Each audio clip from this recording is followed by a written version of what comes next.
15, 10, 9, 8, 7, 6.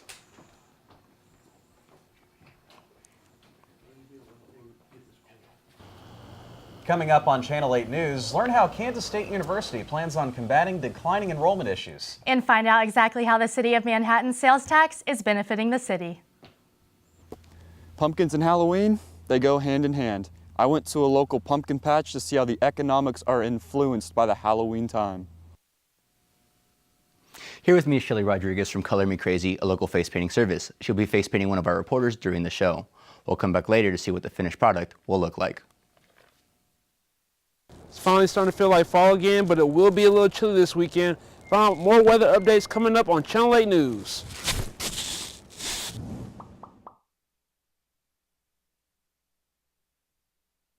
This is KKSU-LD, covering Manhattan, Riley County, and the Flint Hills, broadcasting in high definition from Kansas State University. You're watching Channel 8 News. Welcome back to Channel 8 News. I'm Alex Jurgens. And I'm Natalie Jager. Thank you for tuning in to Channel 8 News. Later in the show, we give you an inside look at a local legend haunting K-State. But before we get to that, do you know where your sales tax dollars are going?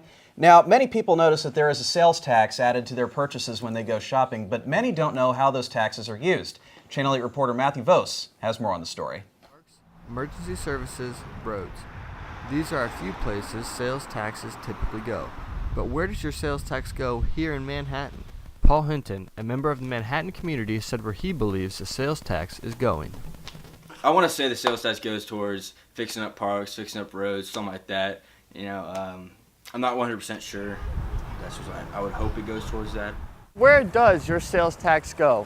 Well, here in Manhattan, the sales tax is 8.95%, which actually goes to a variety of different things. When you make a purchase, it actually benefits the community. This McDonald's here on the east side of town actually has an additional 0.5 sales tax, which helped to entirely fund this roundabout you see here. The Manhattan Director of Finance, Bernie Hayen, goes more in depth on the sales tax. We have a 1.45 cent sales tax. 0.2 goes to streets, that's new. 0.25 goes to recreation and parks. And then the 1 cent divided by in half, one goes to what we call the sales tax fund. That can only be used, and that doesn't ever sunset. And in fact, that 1 cent never sunsets. It's on permanently. And half of that goes to the general fund, the other half to the sales tax fund, and then we can only use those sales tax dollars in that fund to help reduce property taxes and other funds. The sales tax in Manhattan might seem high, however, the higher sales tax helps to support the welfare of the city. From Manhattan, Kansas, Matthew Vos, Channel 8 News. And if you're interested in more information about how your sales taxes are spent, visit the City of Manhattan website. The large enrollment drop has forced Kansas State to cut $12 million to administration and academics. That is almost 4.5% of the university's current budget. The budget cuts come after enrollment dropped nearly 1,000 students this fall compared to the previous year. Brandon Fayback has more on what steps the university is taking. K-State administration is working to address the declining enrollment issue, and in trying to identify the problem, they will be hiring an enrollment management consultant. We're doing everything we can to get a good understanding of what's happening with our enrollment. You know, we're very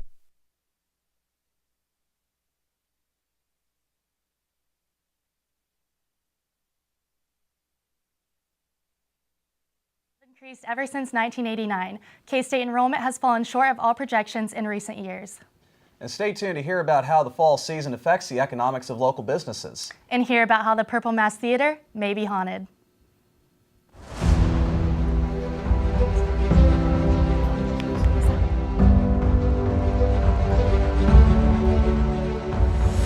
I know a spot that I love full well. 'Tis not in forest, nor yet in dell. Ever it holds me with magic spell. I think of thee, alma mater.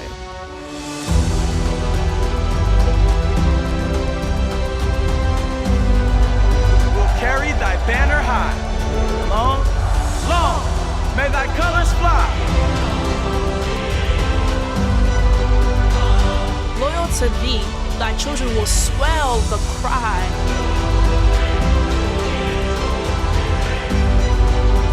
Hail, hail, hail, alma mater.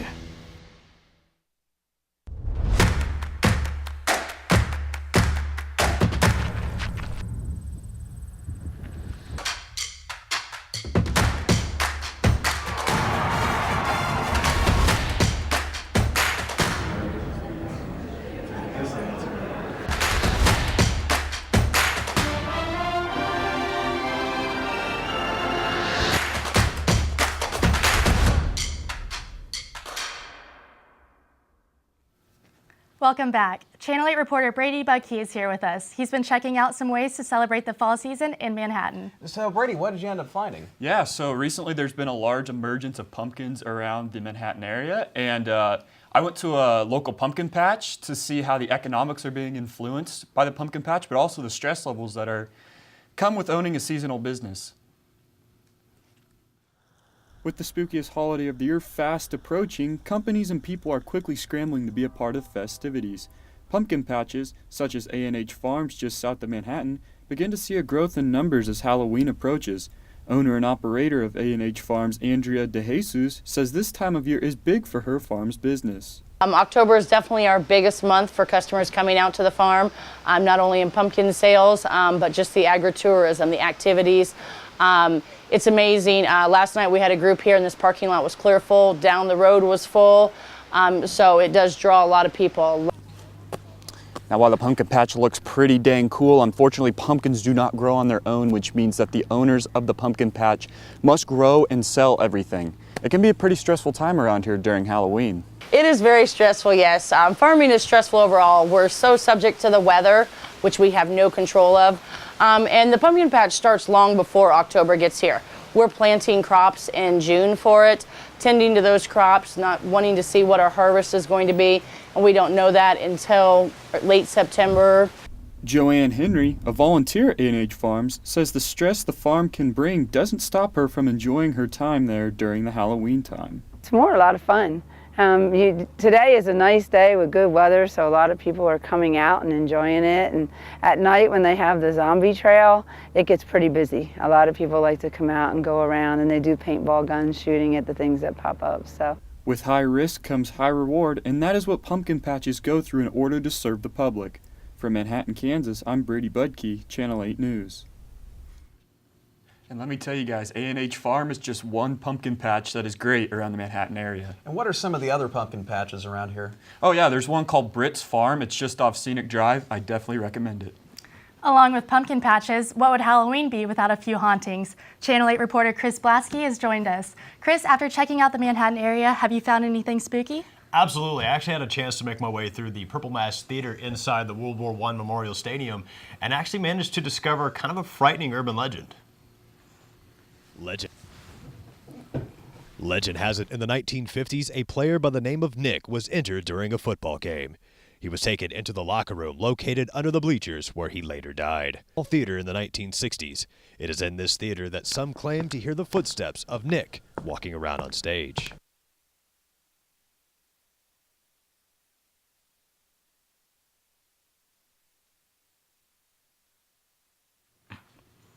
Now, the story of Nick the Ghost is actually a pretty popular one amongst faculty here at Kansas State, but there's actually a rumor that the ghost that haunts the theater is not actually Nick the Ghost after all. Matter of fact, there's actually a rumor kind of floating around that Nick the Ghost is actually another ghost who happens to also be a football player, but also a World War I veteran, and he also is by the name of Edward D. Wells, also known as Eddie, which actually seems to be more of the popular story that's been floating around about the ghost that haunts Purple Mask Theater, and really, I think after talking to a few people, generally the whole stadium. Definitely. Well, I'll make sure to keep my eye out for any ghosts next time I'm over that way. Stay tuned as we have a live interview with a newly announced K-State student ambassador. And here's a live update on the progress being done by our face painter.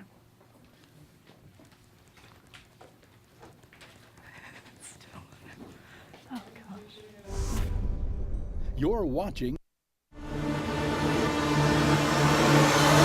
What a coach, what a program. Oh, they give him the dunks. He gets number 200. Now he's going to throw far side. Jordy's got it against to lead 40. Here comes Lockett. Look out. He can move. He was drilled by Reggie Walker. On the field, perfect throw. Pringle down the sideline. Touchdown.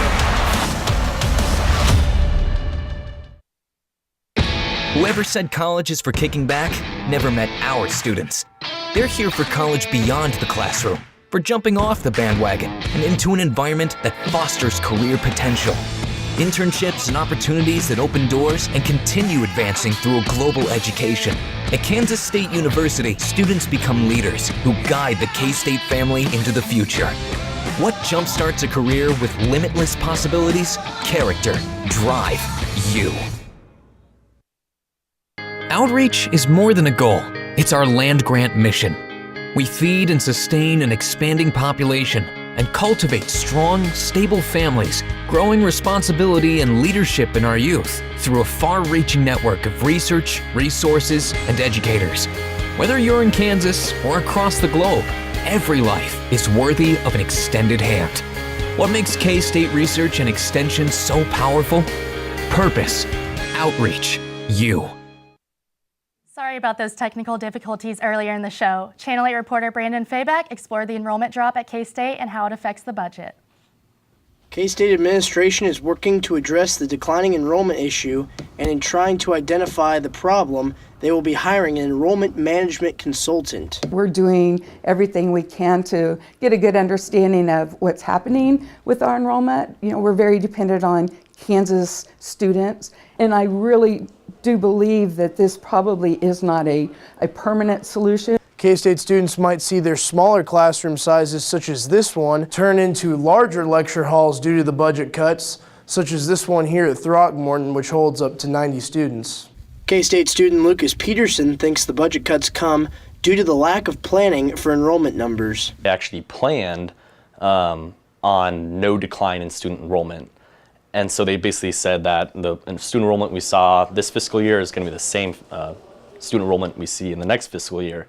And so because of that, and because we saw a decline in enrollment of almost 1,000 students, that's what's impacting us so much.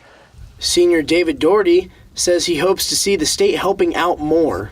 I don't see this situation changing until the state starts putting a little bit more money into education, or at least enough so that we don't have to go through a $12 million budget cut. Administration says if enrollment numbers could level off at about 25,000 students, a gain of almost 3,000 students from this semester, there would be no need for future budget cuts. The cuts are set to take place in December. From Manhattan, Kansas, I'm Brandon Fayback, Channel 8 News. Speaking of K-State, the students just recently chose their 2018 K-State ambassadors. Reporter Bridget Howard is joined with one of them. Thanks, Natalie and Alex. At Kansas State University, the Student Ambassador Program has been going on for 40 years, with only one of them being African American.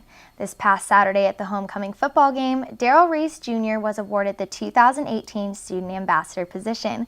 Congrats on your award, Darrell. Thank you. What was going through your mind when you heard your name announced? There's definitely a lot going on. I know I was pretty much calm, a little bit nervous kind of throughout the whole entire process, but once I heard my name being called, I was definitely very, very excited. Well, let's take a look at your reaction.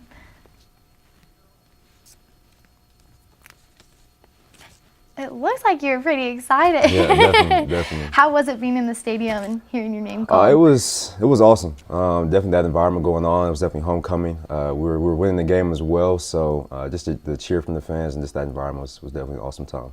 So you are only the second African American student ambassador at K-State. What is the significance of that? I think it's a huge significance. You think about the climate going on at K-State. I think it just allows me an opportunity just to bring a light to a lot of different multicultural issues going on at K-State as well. And so what do you hope to bring to K-State being in this new position? Just using my position, just kind of using my platform just to share my story, just come to one accord on a lot of the issues that we might face, and just bring more awareness to it as well. And then what have you done like in the past, and what has brought you to this time? What have you done? I've always kind of been involved in leadership, where it might just be being president of the Black Student Union, being involved in the National Society of Black Engineers, just kind of investing in my faith here at campus as well. So everything kind of all just encompasses just now just being the new K-State student ambassador.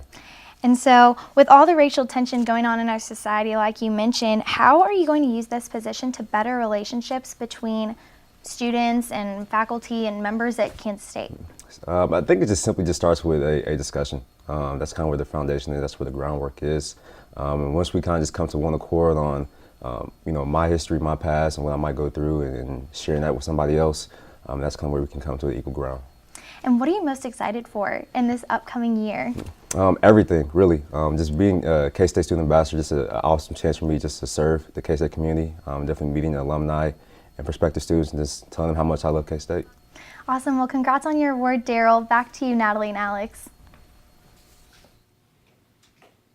That's some very interesting history about K-State. It sure is, Natalie. And speaking of history, did you know that last Halloween the high got to 82 degrees here in Riley County? I didn't.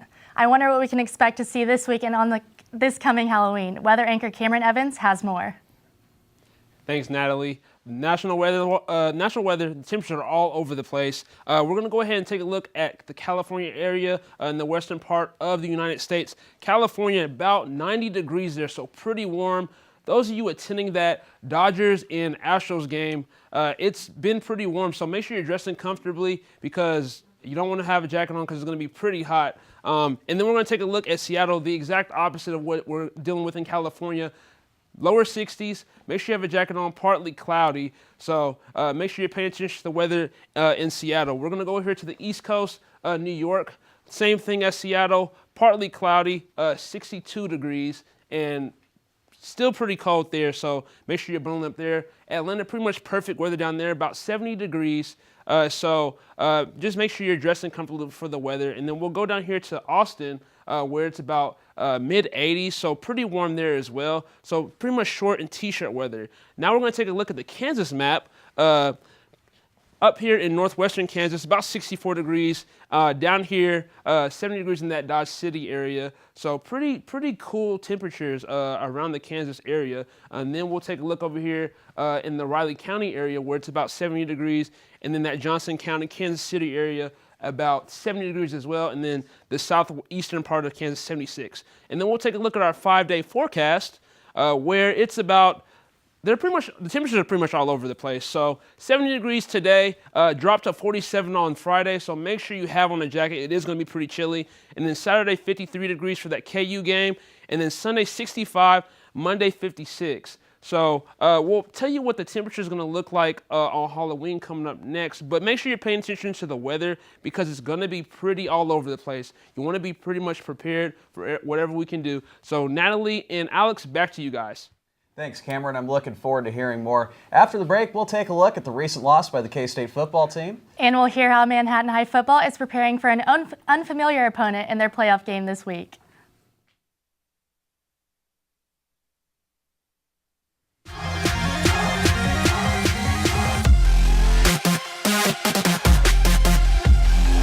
Sandoval goes on the slide and finishes up the right line.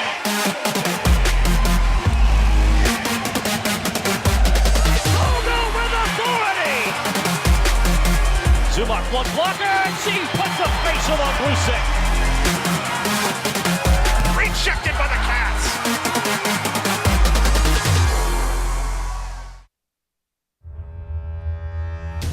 We are a family that does not tolerate discrimination of any kind.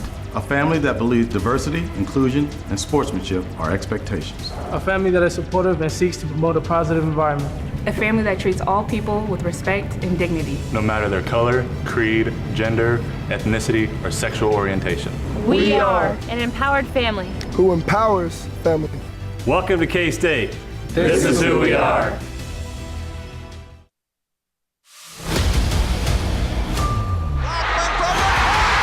Ball in straight away. Bang! Underneath the goal to Beasley for the jam. Down goes number one. Puts up the lob to Dean Wade. That is indeed how you break the press. Turns it over to Magruder. Counts all the way with a runner. Yes, at the buzzer. Xavier Schneed from Aggieville. Welcome back to Channel 8 News. Let's send it over to Channel 8 sports reporter Blake Reed for our weekly sports update. Blake? Thanks, Alex and Natalie. This past Saturday, the Kansas State Wildcats were defeated 42-35 by the number 9 ranked Oklahoma Sooners at Bill Snyder Family Stadium. Kansas State held a 21-10 advantage at the half, but the Sooners came back and scored 32 points in the second half to come from behind and steal the victory away from Kansas State. The Wildcats will try turn their 3-game losing streak around this Saturday when they take on the Kansas Jayhawks at 2 p.m. in Lawrence for the Sunflower Showdown. This Saturday will be the 115th Sunflower Showdown between these two teams as they compete once again for the Governor's Cup. The K-State men's basketball team played an exhibition match against Missouri State to raise funds for hurricane relief. For one K-State student, that relief means helping her hometown in Puerto Rico get closer to recovery. Channel 8 reporter Reina Garcia has more. When she learned that Hurricane Maria was approaching the island, she became filled with panic and fear. As soon as I saw the hurricane trajectory literally engulfing Puerto Rico, I broke down. I started crying. I could not stop. It was horrible. Hurricanes Maria and Irma ravaged Puerto Rico, leaving the island devastated and most of its 3.5 million residents without power. With its people facing food shortages and a lack of clean drinking water, every bit of aid is crucial to their recovery. The K-State men's basketball team contributed to these relief efforts by hosting an exhibition game last Saturday, hoping to score some donations to help those affected by the recent hurricanes. The Wildcats took on Missouri State at Bramlage Coliseum, where fans who attended were encouraged to donate $5. All of the donations collected went to the American Red Cross to fund hurricane relief efforts. Head coach Bruce Weber and his wife Megan pledged to match up to $10,000 in donations. Becca says that any amount of donations can go a long way. Donations are really important, and it's a better way to transport food from the outside, because inside there's no food. Our agriculture's ruined. That'll ruin the economy even more, which doesn't help with the debt situation. So sending food in and sending help to rebuild everything is really important, and all of that requires money. So the donations are a huge part of that. With the donations, the Red Cross is able to provide food and technology supplies for Puerto Rico, as well as continue to operate and support emergency shelters. In Manhattan, Reina Garcia, Channel 8 News. The total amount of money raised from the game was over $15,000. K-State's soccer losing streak has now reached a total of 4 matches as the Wildcats lost a pair of matches this weekend in Oklahoma. The Wildcats fell at 24th ranked Oklahoma State 2-1 and at Oklahoma 3-2. K-State's match at Oklahoma on Sunday marked the first time ever that K-State has scored 2 or more goals in the Big 12 match. After failing to make the Big 12 tournament, the K-State women's soccer team will conclude its first season in the Big 12 Conference as the Wildcats host Iowa State at 7 p.m. this Friday. Friday night's matchup will be senior night as K-State will honor its 5 seniors. Manhattan High School football plays this Friday night to kick off their run at a state title. The Indians are 7-1 on the season and will need to win 5 more games to bring a state championship back to Manhattan. The Indians will take on the Blue Aces of Wichita East at Robinson Stadium in Manhattan, and if they win, they will play the winner of Dodge City and Derby in the second round of the Kansas 6A playoffs. Coach Schartz says he is handling this game just like any other. The team is focused on going 1-0 on the week and sticking to what has been working for them all season long. Obviously, Manhattan High has played Wichita East in the past, but it's been quite a few years since we've seen them. And, it's a different opponent, which is kind of nice because we often see our league schools quite a bit every year in and year out. So in that aspect, it's nice, but, we don't have much familiarity with Wichita East. That is all the sports news we have this week. Back to you guys at the desk. Thanks, Blake. Later on, we'll have more on how the weather will be during Halloween. And make sure you stay tuned in as we have the finished product for our face painting.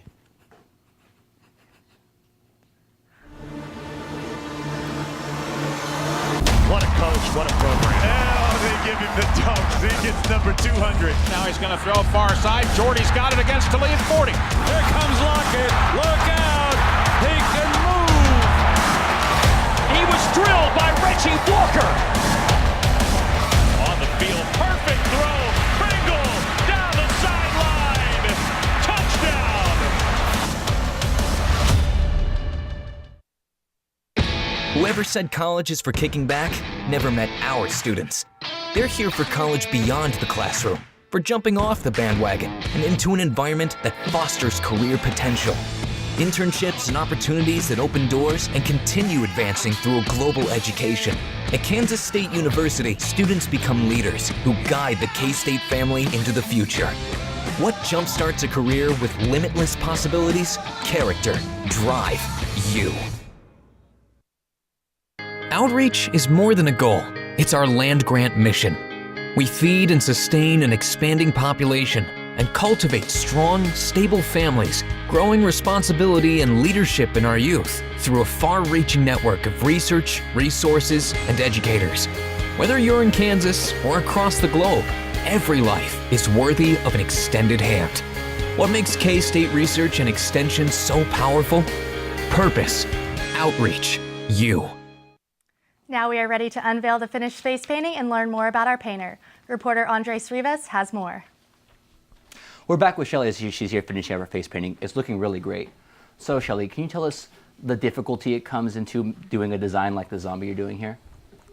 It's actually more just following the bone structure and getting different colors. I personally watch a lot of classes, so, I mean, I think anyone could do it, given practice. And how did you get your start doing face painting?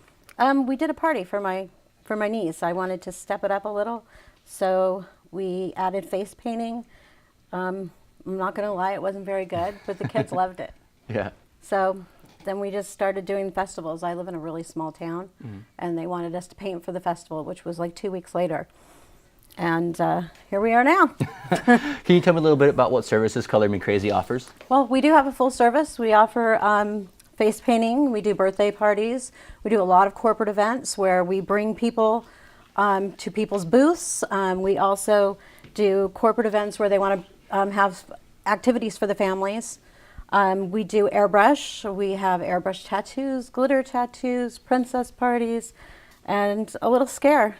Okay, so it kind of seems like you guys really do, yeah, really we do the whole thing. We have a full service. Okay, that's really great. You guys see yourself more busy around the Halloween time? Oh, yeah. Oh, yeah? Yeah, it's my favorite time. Okay. Well, thank you so much for joining us here today. Back to Natalie and Alex at the desk. Thanks, Andres. That face paint sure does look great. Hope to see more of it next week. Cameron, what can we expect the weather to be like this Halloween? Well, it's going to be low 50s and then a low of 35 degrees, I believe, on Halloween. So by the time the sun starts going down, you might want to be bundled up because it is going to be pretty chilly outside. And then for the game this weekend, for the KU game, low 50s as well.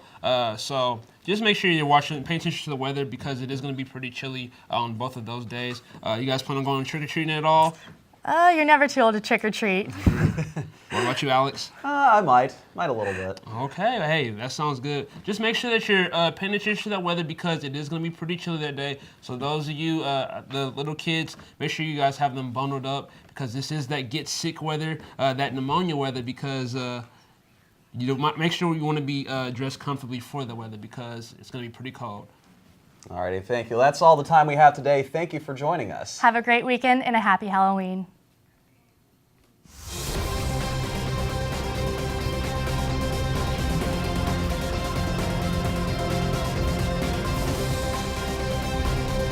This is Channel 8 News.